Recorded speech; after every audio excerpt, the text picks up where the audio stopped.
তা মুড়া দিয়েছি, তারপরও মনে হইতেছে আমার অনেক শীত লাগতেছে।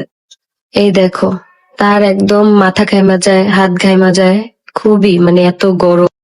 আমার এত জ্বর আসছে, তারপরও আয়াসের জন্য শুধুমাত্র ফ্যান ছেড়ে রাখতে হয়। তার এত গরম, আর আমি এখানে খাতা মুড়া দিয়েছি, তারপরও মনে হইতেছে আমার অনেক শীত লাগতেছে। এই দেখো, তার একদম মাথা ঘাইমা যায়, হাত ঘাইমা যায়, খুবই মানে এত গরম। আমার এত জ্বর আসছে, তারপরও আয়াসের জন্য শুধুমাত্র ফ্যান ছেড়ে রাখতে হয়।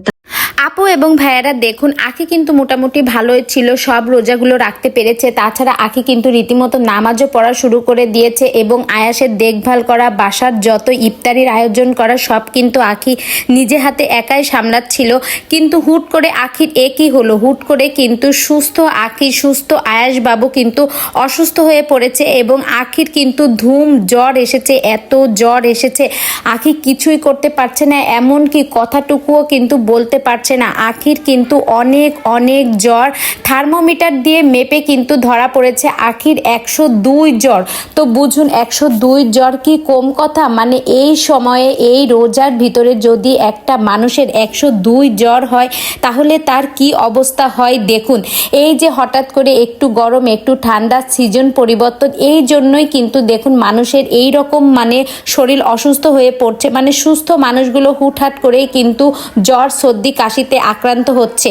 তো বন্ধুরা, এই সময় এই সিজনটাই আমরা একটু সাবধানে থাকবো, যেহেতু ঠান্ডা, তো সিজনের অনুসারে নিজের শরীরটাকেও সেইভাবে চালিয়ে নিয়ে যেতে হবে। তো বন্ধুরা, এই সময়টা যদি একটু পার করতে পারি তাহলে কিন্তু এই সর্দি জ্বর আমাদের আর ধরতে পারবে না, মোটামুটি আমরা স্বাভাবিকভাবে সুস্থই থাকবো। তো বন্ধুরা, এখন রোজার মাস, ইবাদত বন্দেগীর মাস, এই টাইমে যদি আমরা সুস্থ না থাকি তাহলে ইবাদত বন্দেগী কি করে করব? একটা বছরে এই একটা মাসই শুধু আমরা রোজা পাই।